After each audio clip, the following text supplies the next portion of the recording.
Os sabores da evolução.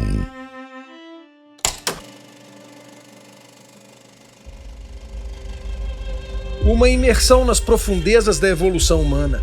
Centrado no consumo de carne bovina, tudo começa nos tempos ancestrais, quando o homem primitivo percorria as vastas planícies em busca da caça mais cobiçada, o bisão.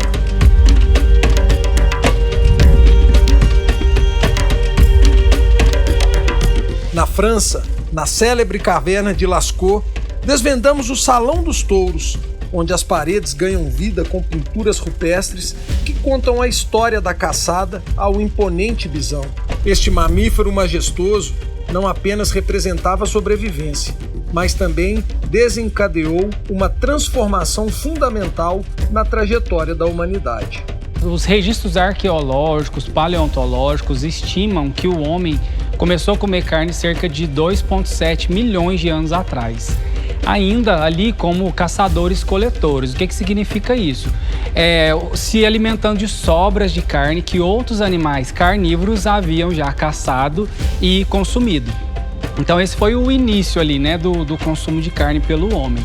A partir dali, o homem começou a intensificar esse consumo, percebeu que era bom, de certa forma, por evidência e erro, né, percebeu que estava fazendo bem consumir essa carne e continuou. E aí, aos poucos, foi inventando formas de melhorar a forma de encontrar essa carne, de abater esse animal.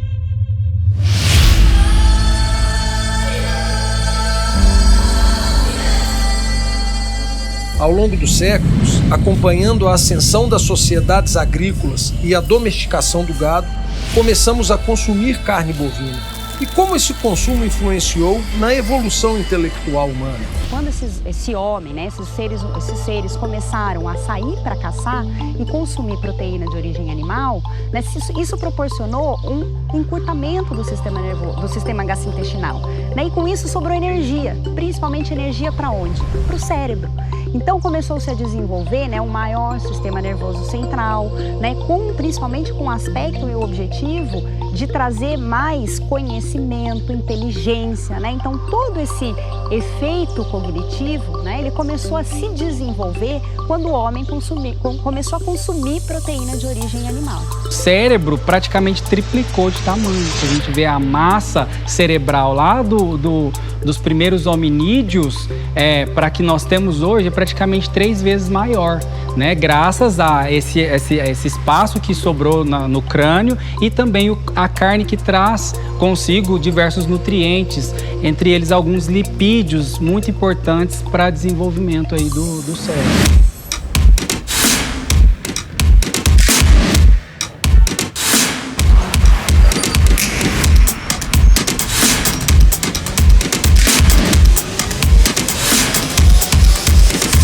Ao entrar na era industrial, testemunhamos a intensificação da produção de carne e os desafios éticos associados a ela.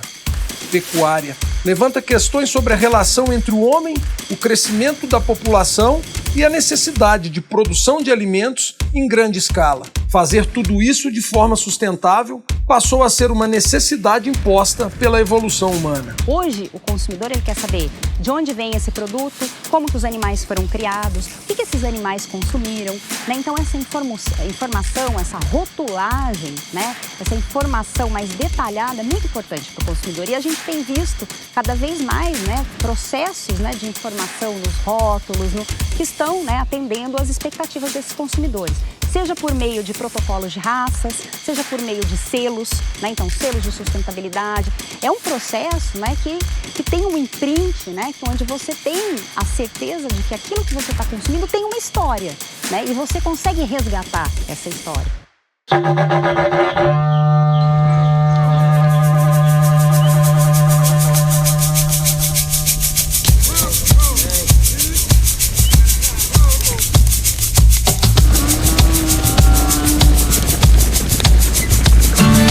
A série Pecuária para Humanos percorre os caminhos do consumo de carne bovina.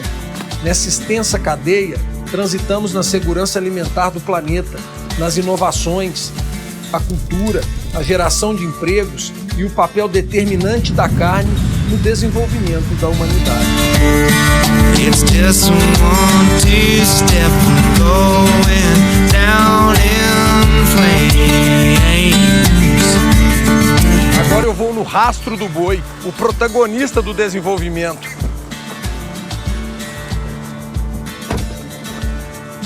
Vem comigo?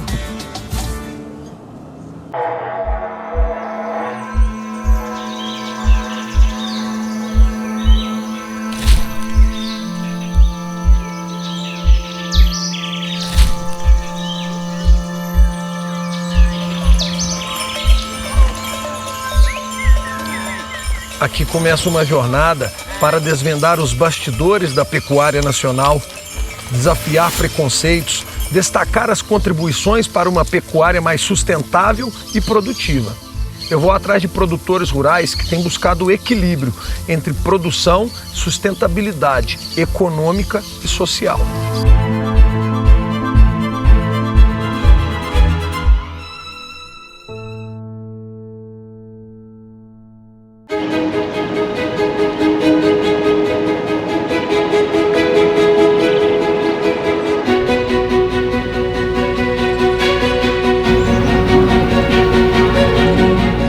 O Brasil é o segundo maior produtor de carne bovina do planeta e o maior exportador. Possuímos o maior rebanho comercial do mundo, mas para chegar nesse patamar, percorremos uma longa estrada. Vamos voltar um pouco no tempo. Em meados de 1530, quando o colonizador português Martim Afonso de Souza desembarcou aqui no Brasil, em São Vicente, trazendo 32 animais de origem taurina provenientes de Portugal e Espanha. E esses capitães hereditários, ao tomarem posse dessas grandes glebas de terra, trouxeram com eles os primeiros bovinos que tinham origem ibérica, ou seja, da península de Portugal e Espanha. E eles trouxeram com o objetivo de produzir basicamente tração. Naquela época, se resumia a extração de madeira, ouro, diamantes e a produção de cana-de-açúcar. E esse movimento, ele acontece tanto no nordeste do país, também no sul do Brasil, vindo da Bacia Platina, animais que eram trazidos de basicamente Uruguai e eventualmente Argentina, e formaram duas correntes migratórias de bovinos, interiorizando e colonizando o Brasil. É por isso que a gente diz que o Brasil foi aberto a caça de bois, né? Porque realmente foi esse o processo que foi acontecendo.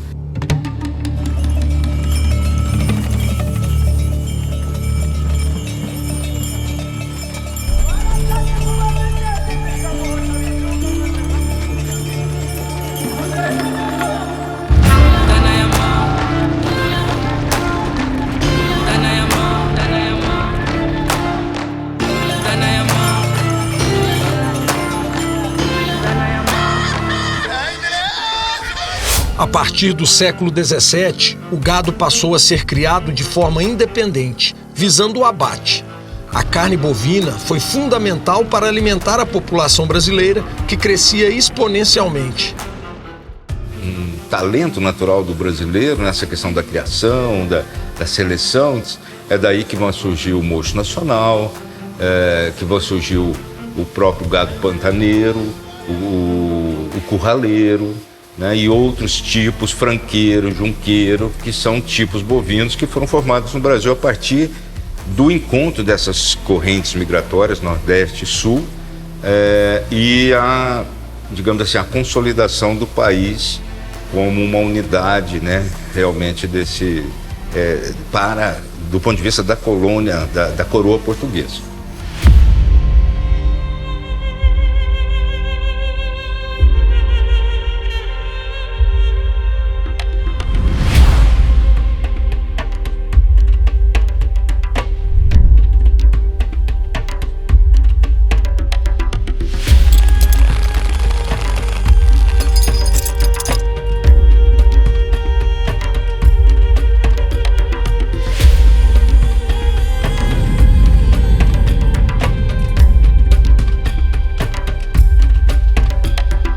Com o crescimento do rebanho nacional, surgiram os tropeiros, homens que conduziam o gado de uma região para outra.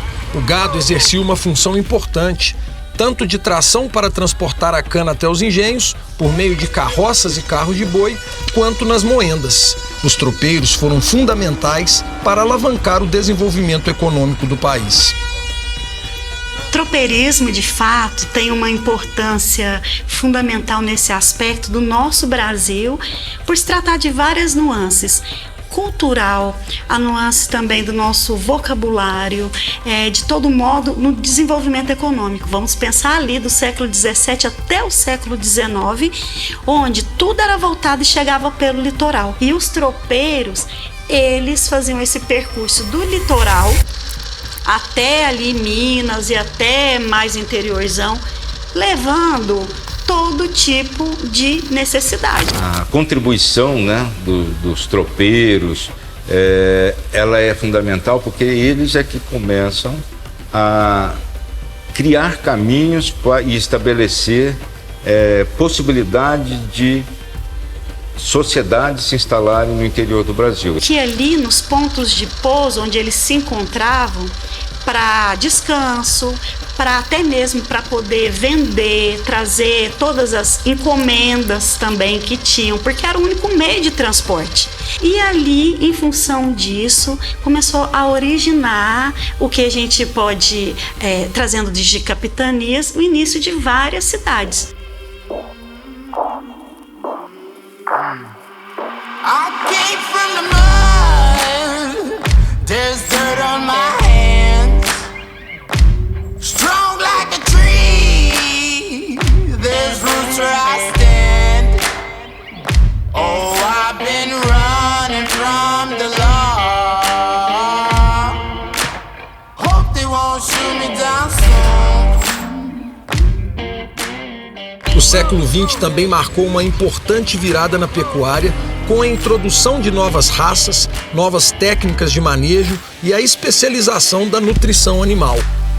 Um trajeto de muito trabalho e desenvolvimento até o Brasil figurar entre os maiores produtores de proteína animal do mundo. A gente, que vive o agro, vive a pecuária, a gente tem falado muito, sobre a evolução da pecuária, Então a gente entende que o Brasil hoje, ele é um celeiro, de produção, tanto do grão quanto da proteína vermelha.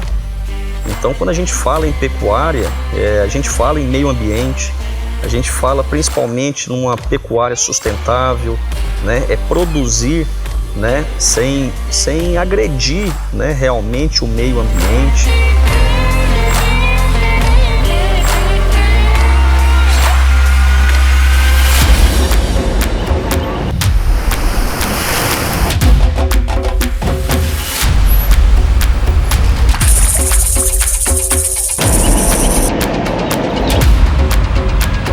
Em 2050 as projeções são de 9 a 10 bilhões de pessoas no mundo, ou seja, nós estamos falando de quase 3 bilhões de pessoas a mais, e essas pessoas vão precisar comer, A pecuária de hoje, realmente eu vejo ela uma pecuária que tem avançado muito, justamente pelas ferramentas que a gente tem usado, dentro do negócio para controle, para produção e inovação. Tecnologia e boas práticas será o caminho para o futuro.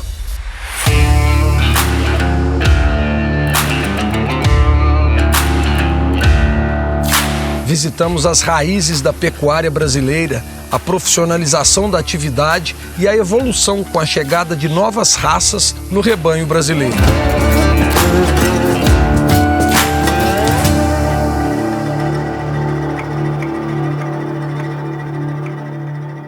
E agora, um movimento pioneiro que abala toda a nação, leva para o coração do Brasil um centro de cultura e de civilização, que será amanhã a nova capital do Brasil, Brasília.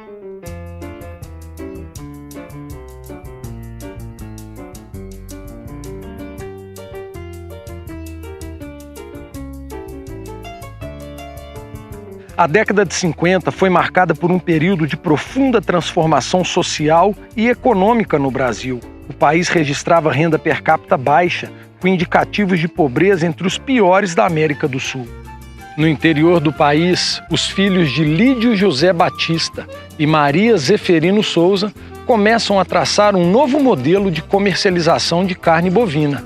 Pouca idade, muita vocação para o comércio. Em pouco tempo, eles entrariam para a história. Então, a história do Zé Mineiro começou em Anápolis, em 53. Nós comprávamos gado para engorda, para o abate para o ano seguinte. A gente comprava por cabeça, vendia por cabeça, né? Ganhava alguma coisa. Porque quando você compra picado e une um rebanho, ele já valoriza. Falamos, poxa, agora nós estamos trabalhando com a mercadoria que vale quanto pesa. E não temos experiência nenhuma de peso. O que é que nós temos que fazer? Vamos montar um açougue para conhecer de peso. Era excelente a qualidade do gado. Meu irmão era caprichoso demais para comprar. Na segunda metade da década de 50, o Brasil estava deixando de ser predominantemente agrícola. Com o aumento do êxodo rural, as cidades cresciam de forma desordenada. A promessa de Kubitschek de fazer o Brasil crescer 50 anos em 5 e a isenção de impostos atraíam empreiteiras e trabalhadores de várias regiões do país. Foi 2 motivos que nos levou para Brasília, 2. Primeiro, é que eu matava gado em Anápolis e ia com osso. Indo para Brasília, eu ia entregar carne desossada, que aí agrega valor. E a segunda foi que o Juscelino nos deu 4 anos livre de imposto. E eu distribuindo carne, mandando para o açougue nós lá e distribuindo, desossando carne, mandando para as companhias. 18 anos de idade, eu fui para Brasília. Montei uma distribuição e ali chegamos a ter 12, 13, 14 caminhões entregando carne em Brasília com um movimento muito grande. Nós chegamos a liderar a distribuição de carne no Distrito Federal. Era muito precário as condições, mas é novo, querendo ganhar um dinheirinho, né? Então isso foi uma vida que nós tocamos que valeu a pena. Na década de 80, a aquisição da unidade de Planaltina, no Distrito Federal, permitiu o processamento de mais de 300 cabeças por dia. Em 80, eu vendi o Formosa e comprei um outro frigorífico ali em Planaltina, esse já é no Distrito Federal. Comprei outro frigorífico ali, eu matava em Formosa 120, 140 boi, e o de Planaltina já tinha uma capacidade maior, de 440 boi por dia. Outras unidades foram sendo adquiridas ao longo dos anos, em Lusiânia, Anápolis, Goiânia, Barra do Garça, Andradina e São Paulo. Foi uma época boa, abatemos 1.200 boi por dia. Com a consolidação da marca, teve um boom de crescimento a partir da década de 90. Aí a coisa foi rodando. Em 2007 é que nós abrimos capital e pulamos lá para os Estados Unidos, né?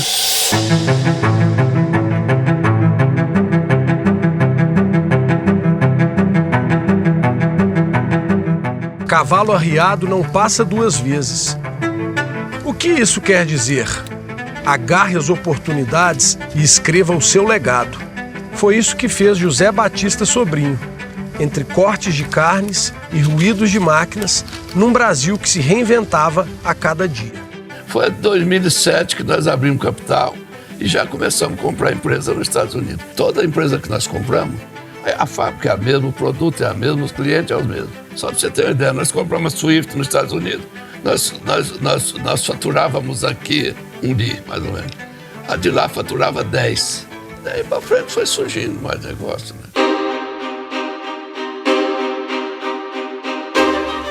Mas qual o segredo por trás de tantas conquistas? Tinha um medo de ser um homem, tipo assim, o povo me achar eu meio ruim de serviço. Vamos dizer assim, aqueles homens que levantam tarde, que atrasam nos compromissos, né? Aquilo eu tinha uma preocupação. Portanto, eu nunca atrasei 1 minuto de nada, Gustavo. Se eu disser isso, mas nada. Eu fui bom de gente. Só arrumava gente que toda a vida a gente conseguiu gente boa. Mas porque a gente selecionava muito, né? Porque se não encaixar com a gente, não funciona. A gente não aceita gente na empresa que seja mais nariz levantado, saltinho alto, não foi só. Nós temos trabalhar com garra, com firmeza, mas temos os valores, tem que ter disponibilidade, atitude de dono, franqueza, humildade, enfim. A gente procura escolher os melhores pessoas para colocar as pessoas certas no lugar certo, né? Valorizar os talentos, né? Aproveitar das pessoas do que elas têm de bom, né? Não é o que ela tem de ruim, mas sim o que ela tem de bom. Então é gente que soma com a gente. Esse é o sucesso.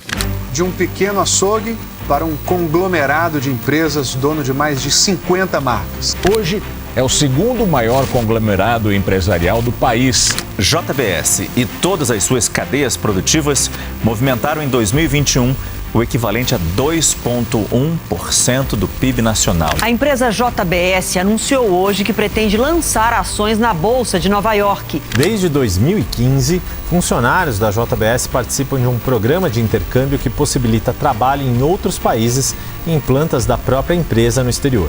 Com essa internacionalização que nós fizemos, com esse intercâmbio que eu digo assim, de cultura, né? A gente aprendeu muito, trouxe muito aprendizado para nós no Brasil, porque você convivendo com a cultura americana, você convive com a cultura australiana, você convive com a cultura, né, asiática, enfim, você vai buscando, vai pegando coisas boas desses países e vai implementando dentro da companhia, né?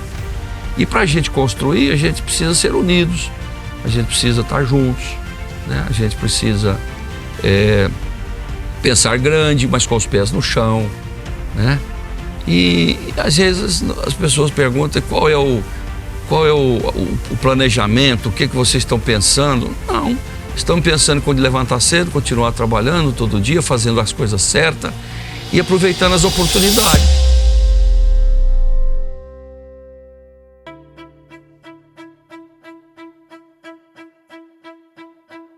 Em 2012, José Batista Júnior, o primogênito da família, deixa um legado notável na JBS e abraça um novo ideal, a JBJ. Nós fomos para os Estados Unidos, eu com um irmão, fiquei lá 4 anos, voltei em 2011. Eu vendi a minha participação para essa roda, eles distribuíram a participação entre eles. E eu criei a JBJ Agro, né, que é onde insere que o Fabrício, meu menino, estava na Austrália trabalhando lá e veio para ajudar a tocar a parte do agro.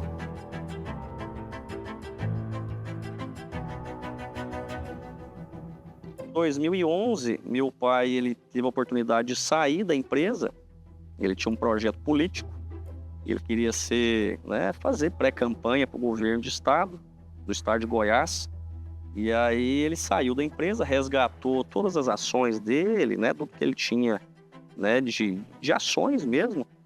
E aí ele me convidou, né, eu estava na Austrália, morava em Brisbane, na Austrália. E aí ele falou, vem embora, vem para cá para a gente começar, né, um projeto novo. E naquela época ele recebeu uma parte, logicamente, foi em capital, né, das ações dele. A outra parte foi imobilizada em terra, em fazendas. E nós recebemos 3 fazendas. E aí, qual era o desafio? O desafio era ele, né, fazer a pré-campanha para governo e eu assumir essas fazendas e ir criando uma empresa de agro, né? JBJ nasceu aí.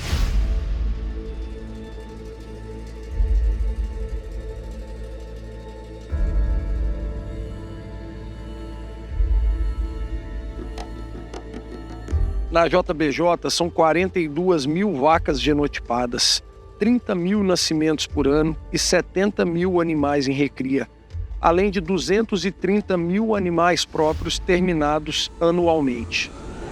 A JBJ é referência no mercado de qualidade de carne, é responsável pela produção da melhor carne do Brasil, talvez do mundo, um projeto único, né, que vai desde a originação do bezerro, através do uso da genética, tanto nas fazendas próprias como de parceiros, até a sua terminação dentro do confinamento da JBJ e a industrialização desse produto para a posterior comercialização. Bom, a JBJ ela está no nosso portfólio de parceiros há alguns anos já, principalmente em função do objetivo em comum que existe entre as duas empresas, de melhorar, acelerar a velocidade de ganho genético dos animais através de embriões, de todas as tecnologias e ferramentas que estão disponíveis no mercado para que isso aconteça e levar isso de forma popular, né? Popularizar o melhoramento genético para o pecuarista de corte que às vezes não tem acesso a todas essas ferramentas que estão disponíveis.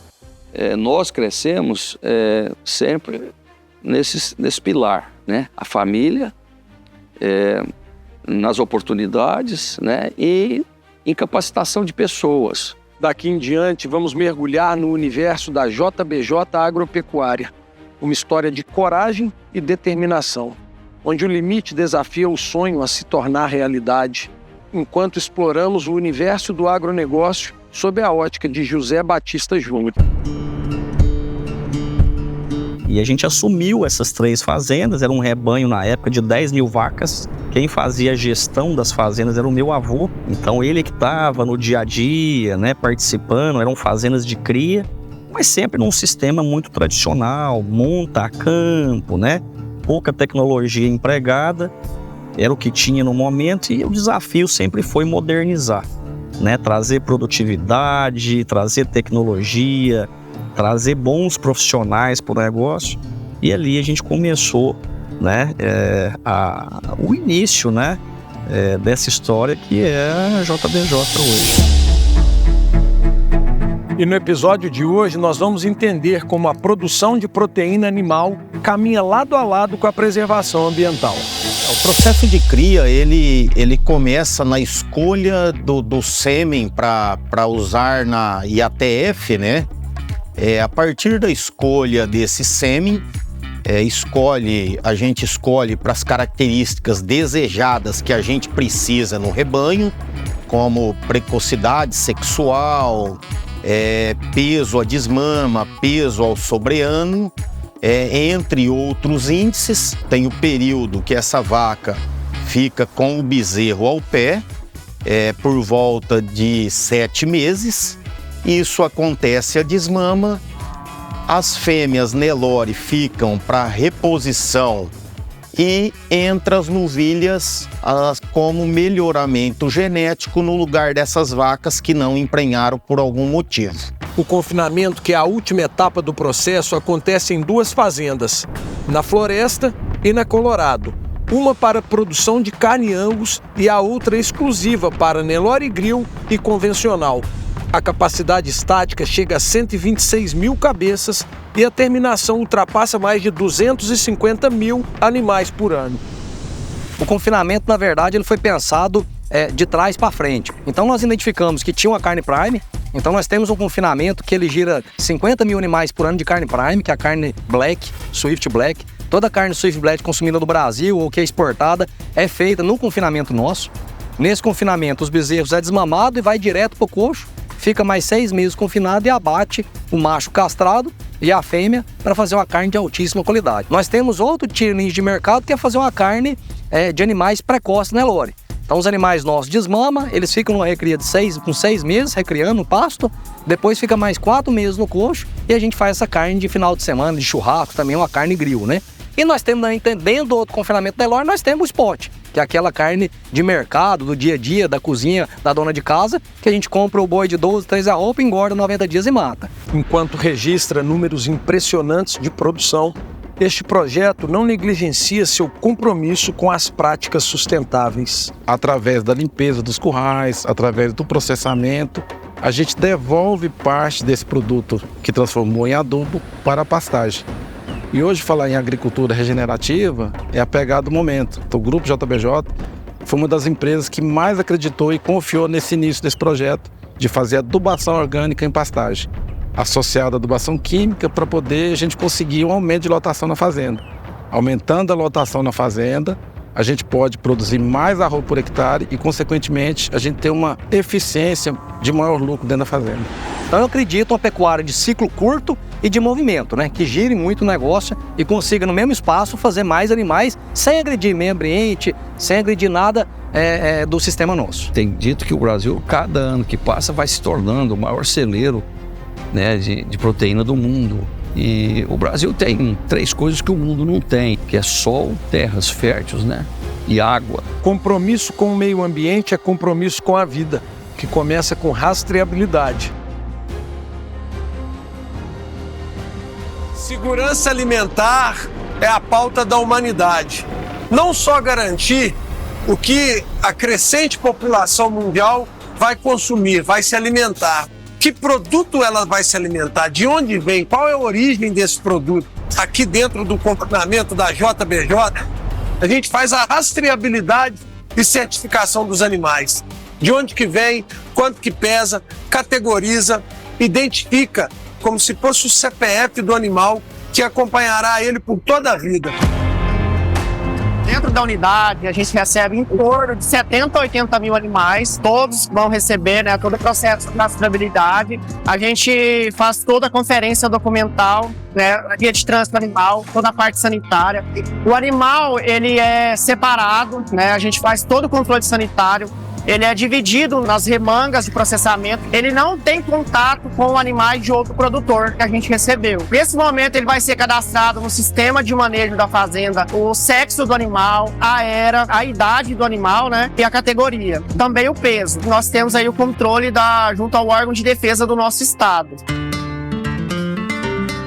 Uma das garantias que a rastreabilidade oferece, quando ele insere esse animal na base nacional de dados, esse animal começa a gerar uma noventena, que é um período obrigatório para a gente demonstrar aí uma segurança sanitária aí, né, para que esses animais possam ser comercializados. A partir do momento de embarque para esse animal no frigorífico, nós fazemos a leitura dos identificadores do Sisbov, com documentos, né, garantindo o não uso de hormônios, o não uso de medicamentos específicos que não são liberados no Brasil, e posteriormente é feito o abate desses animais. A rastreabilidade realmente é a continuação daquilo que é feito lá na fazenda. Por isso está linkado realmente com a qualidade. A nossa etiqueta, ela tem um código de rastreabilidade que a gente consegue saber se a gente tiver algum problema em algum mercado, qual foi o horário que aquele produto foi desossado, qual a data, e a gente consegue fazer o reverso. A gente consegue chegar qual foi o lote que nós desossamos, quem era o produtor, e assim chegar até lá na fazenda. E, inclusive, nós fazemos a rastreabilidade dos insumos. Isso garante também que a fazenda, o pecuarista, acesse mercados mais exigentes, como, por exemplo, a União Europeia. Hoje, quando a gente fala em mercado externo, não só externo, no Brasil também, né, existe uma preocupação com relação à segurança alimentar. E a rastreabilidade é uma das formas que vai garantir a segurança alimentar desse produto. Cada vez mais o importador, os mercados internacionais, eles têm pedido essa certificação, e essa é uma maneira da gente mostrar, do Brasil mostrar, a JBJ mostrar como esse animal realmente é produzido. Se ele vem de uma fazenda que tem boas práticas, se produz esse animal de forma sustentável, se tem boas práticas trabalhistas e, além de tudo, mostrar para o mundo que o Brasil tem capacidade de produzir um alimento que seja um alimento de origem, que é o que realmente importa, produzir proteína vermelha de uma forma sustentável. Das 80 mil toneladas de carne produzidas pela JBJ, 70% são exportadas, ficando 30% no mercado interno.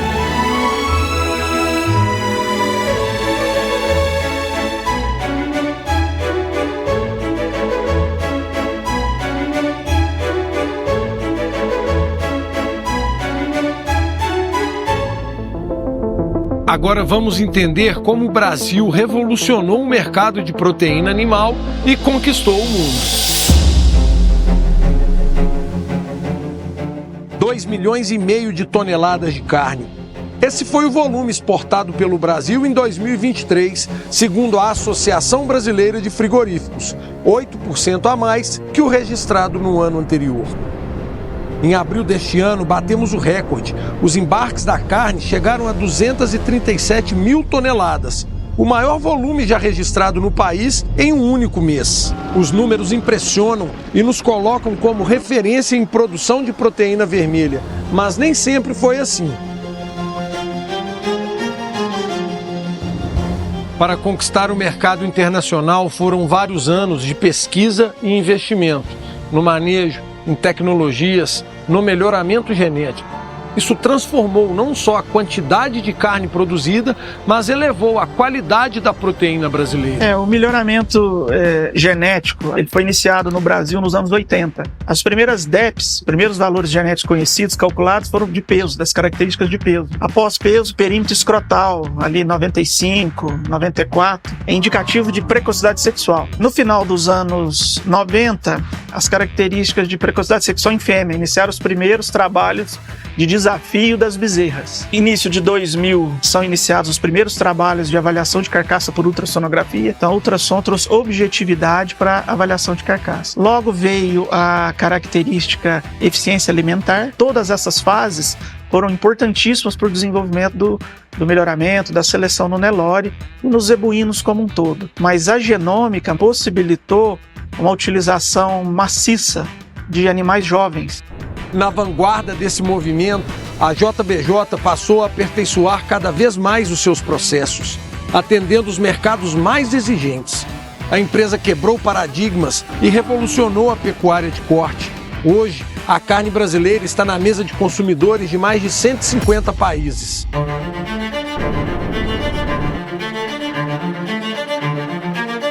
O principal hoje, não só da Prima Foods, mas do Brasil, é a China. A gente exporta bastante também para o bloco europeu, mas a China hoje é o principal mercado. A gente atende aqui Paraguai, Uruguai, Chile, Peru, Estados Unidos, Canadá. No norte da África a gente faz bastante Argélia, Egito, Líbia, Emirados Árabes, Arábia Saudita, Líbano, Sudeste Asiático, Filipinas, Singapura.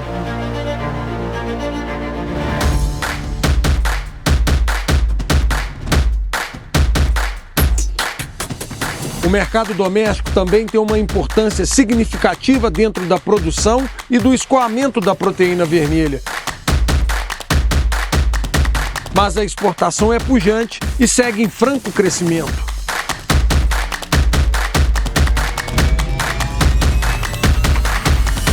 O mercado externo, ele é o grande motor dessa indústria toda. Então, hoje, grande parte do que é produzido dentro do país, ele é exportado para vários continentes e acaba sendo um grande motor que impulsiona a produção no país. Então, essas exportações são importações que são dolarizadas, são mercados que valorizam, essa proteína vermelha e, consequentemente, valorizando a carne e pagando prêmios maiores por essa carne, a indústria ela é capaz de repassar para o produtor também esse prêmio.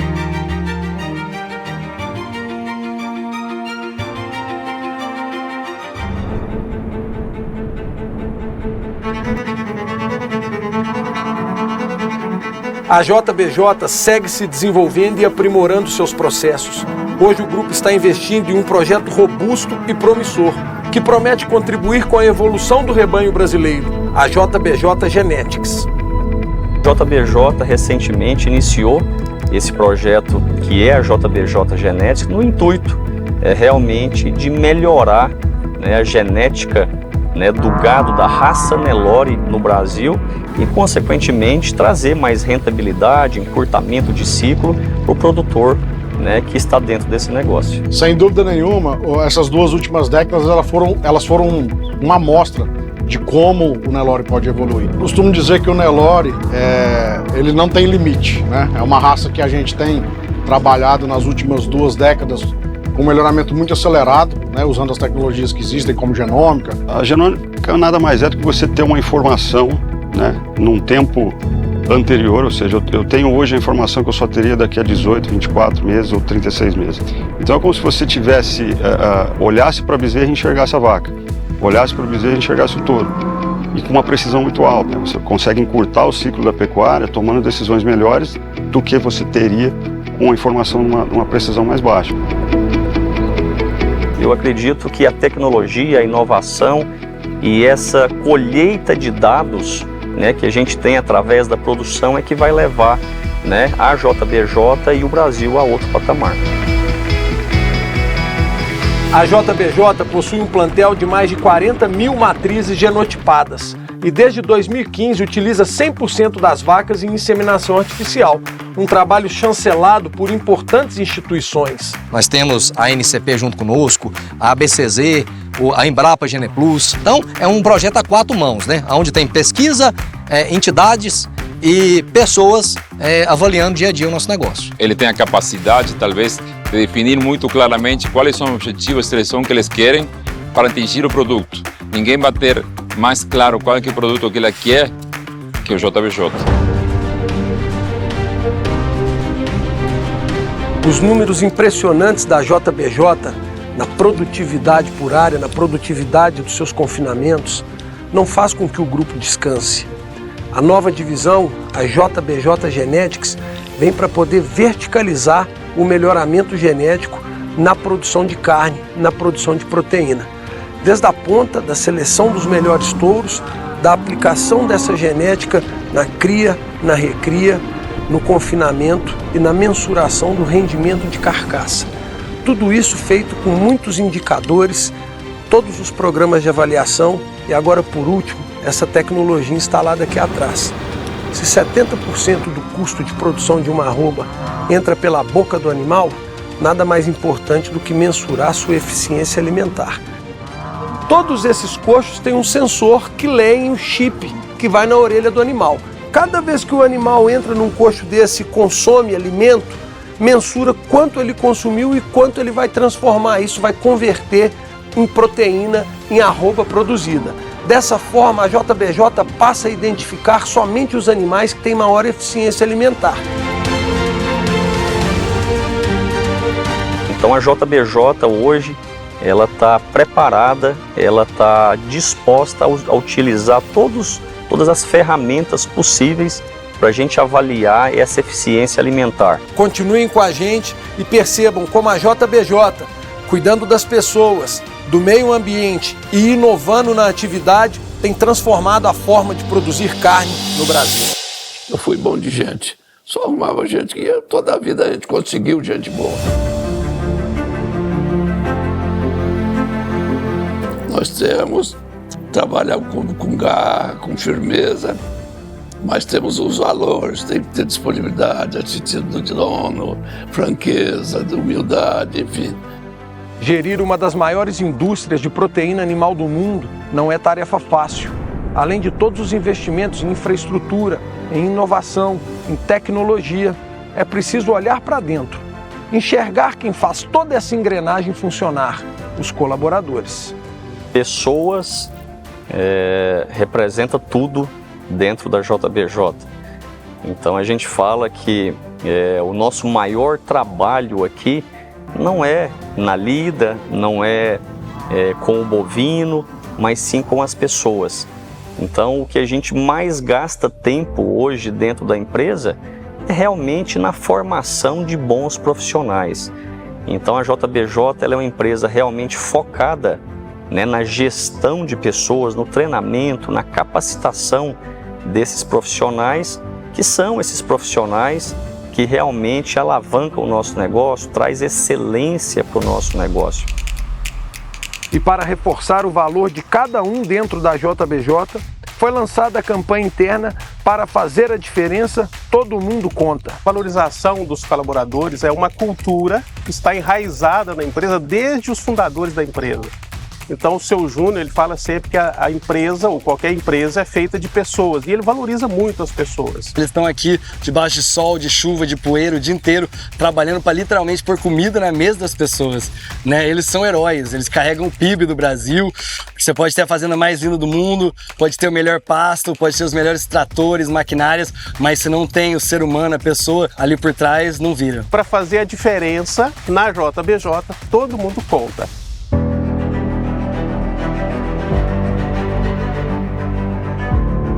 São cerca de 4.000 colaboradores, homens e mulheres movidos pelos mesmos valores, com um só propósito: entregar o melhor produto para o mercado. A gente está no meio desse elo, transformando um produto, uma matéria-prima em algo que a gente fala que a gente não vende carne, a gente vende momentos. Um churrasco em família, um almoço com um cliente, ou um churrasco entre amigos, né? É isso que a gente faz, né? Não é só carne, né? Se for só carne, não vale a pena. A nossa governança, eu chamo assim, a nossa governança, ela é muito afinada. A gente procura escolher os melhores pessoas para colocar as pessoas certas no lugar certo, né? Valorizar os talentos, né? Aproveitar das pessoas do que elas têm de bom, né? Não é o que ela tem de ruim, mas sim o que ela tem de bom. Desde quando eu comecei nela 7 anos atrás, eu vejo que ela valoriza muito os colaboradores. Os próprios donos, os presidentes, diretores, valorizando os colaboradores. Cada dia que passa, nós somos uma empresa agro, focada, né, principalmente em pecuária, mas o nosso foco absoluto sempre foi e será a formação de pessoas e bons profissionais.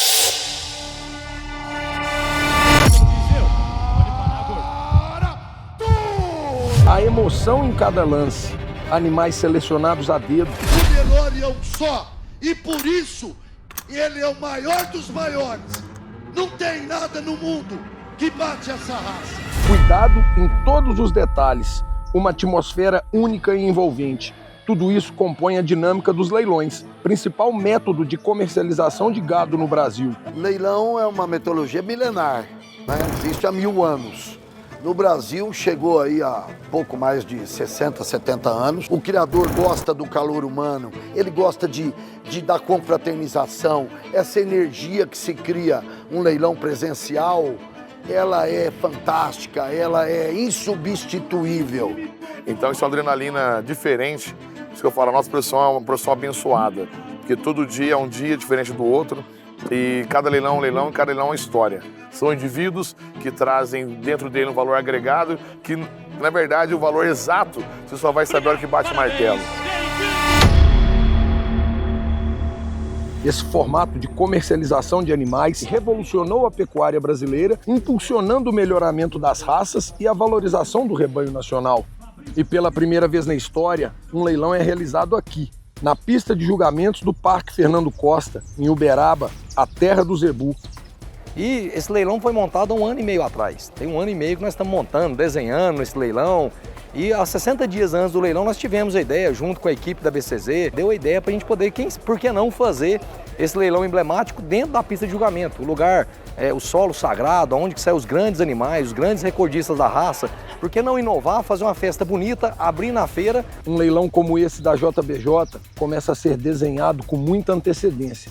Tudo é pensado para poder encantar clientes e parceiros, para que dentro do leilão eles vivam uma experiência única. Esse leilão, na abertura da maior feira de genética do Brasil e do mundo de Nelore, né?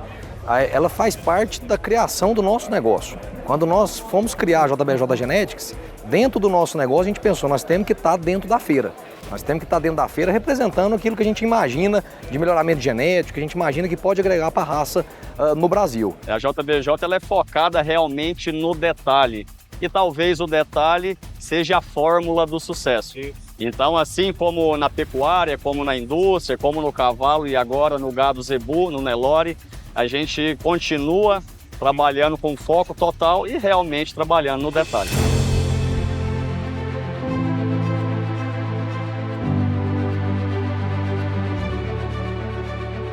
Vai fazer, faça bem feito, né? Que dá certo. Acredite no que você está fazendo. Eu acho que a gente tem que amar o que faz, né? De paixão, fazer com paixão e fazer bem feito. Você olha para a JBJ, você enxerga gestão, credibilidade, conceitos, né? Metas, buscando sempre melhorar, buscando sempre aprimorar, levando para você aquilo que eles desejariam adquirir para eles. Transparência plena. Isso aqui é a continuidade, isso aqui não é um evento, isso aqui é a continuidade do que a gente vem fazendo no Brasil, quebrando paradigmas, principalmente aqui hoje no berço do zebu do Brasil.